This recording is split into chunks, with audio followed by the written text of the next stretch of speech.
Assalamualaikum warahmatullahi wabarakatuh. Balik lagi di channel YouTube aku. Yeay! Keamanan pada saat ini, perkenalkan dulu. Baik, untuk kalian yang baru di channel aku atau baru mampir, perkenalkan nama aku Gina Hafiza. Aku masih kuliah dan sekarang aku prodi teknologi informasi. Di sini aku mau ngejelasin atau saya mau ngejelasin mengenai keamanan sistem Linux. Seperti biasa, pembelajaran kita akan membahas mengenai prodi aku, yaitu keamanan sistem Linux.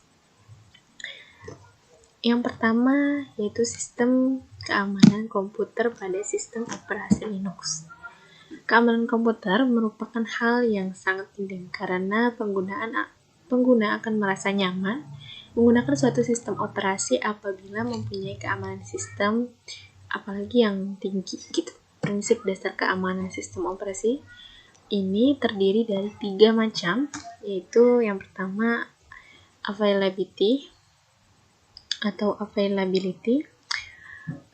Availability ini memastikan ketersediaan sistem ketika dibutuhkan atau meminjam data atau sistem saat diakses individu yang diberi hak akses. Berarti kan ada sistem operasinya itu harus diberi hak akses dulu dia ini. Kemudian yang selanjutnya itu integrity, yaitu memasukkan data atau konfigurasi sistem tidak dirusak oleh orang yang tidak berhak gitu. Orang yang tidak diberi akses begitu. Tidak bisa merubah ataupun merusak data tadi. Kemudian yang terakhir yaitu memastikan bahwa data yang dikirim sampai ke tujuan tanpa mengalami kebocoran. Berarti kan dia melindungi data ini supaya data ini tidak terlihat atau tidak diketahui oleh orang yang tidak diberi akses atau orang luar gitu. Kemudian komponen arsitektur keamanan Linux. Yang pertama yaitu akun pemakai atau user account. Di sini keuntungannya yaitu kekuasaan dalam satu akun yaitu root, sehingga mudah dalam administrasi sistem. Kecerobohan salah satu user tidak berpengaruh kepada sistem secara keseluruhan.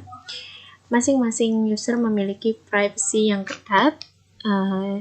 Dalam akun pemakai ini ada semacam user pada Linux-nya, yaitu yang pertama ada root, yaitu kontrol sistem file, user, sumber daya atau device dan akses jaringan. Kemudian ada user, yaitu akun dengan kekuasaan yang diatur oleh root dalam melakukan aktivitas dalam sistem. Yang terakhir adalah group, yaitu kumpulan versi user yang memiliki hak sharing yang sejenis terhadap suatu device tertentu. Kemudian selanjutnya yaitu kontrol akses secara diskresi atau discretionary access control, discretionary access control atau DAC adalah metode pembatasan yang ketat yang meliputi setiap akun memiliki username dan password sendiri. Setiap file atau device memiliki atribut read, write, dan execution, kepemilikan grup dan user umum.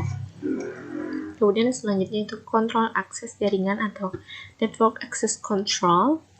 Firewall ini adalah firewall Linux yang merupakan alat pengontrolan akses antar jaringan yang membuat Linux dapat memilih host yang berhak atau tidak berhak mengaksesnya. Fungsi dari firewall Linux ini antara lain yaitu analisa dan filtering paket, blocking konten dan protokol autentikasi, koneksi dan enskripsi. Pengaturan TCP wrapper dilakukan dengan konfigurasi file, yaitu etc host allow atau host yang diperbolehkan mengakses, dan etc host deny, yaitu host yang tidak diperbolehkan mengakses. Kemudian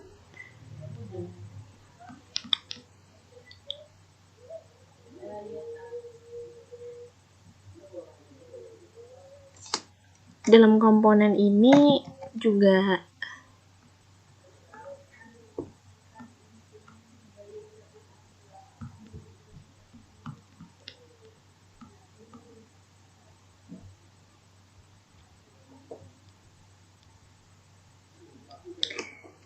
Kemudian yang keempat yaitu enskripsi atau encryption gitu kan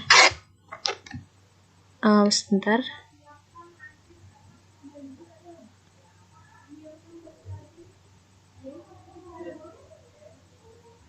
Oh iya, yang keempat yaitu logging. Maaf, salah. Logging ini yaitu semacam prosedur dari sistem operasi atau aplikasi yang merekam setiap kejadian dan menyimpan rekaman tersebut untuk dianalisa dari si pemilik akun gitu. Kemudian kita masuk yang terakhir yaitu deteksi penyusupan atau intrusion detection. Di sini yaitu aktivitas mendeteksi penyusupan secara cepat dengan menggunakan program khusus secara otomatis yang disebut dengan intrusion detection system. Jadi kita bisa mendeteksi dan mengetahui siapa nih yang menyusup atau orang yang berusaha kayak ngehack akun kita gitu. Kemudian sekarang udah ngerti kan bagaimana keamanan sistem pada Linux. Terakhir aku bakal ngasih kamu quotes. Uang bisa dicari, ilmu bisa digali, namun kesempatan untuk membahagiakan orang tua tidak akan terulang kembali. Sekian dan terima kasih. Mohon maaf apabila terdapat kesalahan dan kekurangannya dari aku mohon maaf. Saya akhiri. Wabillahi taufiq wal hidayah. Wallahu muwaffiq ila aqwamit thoriq. Wassalamualaikum warahmatullahi wabarakatuh.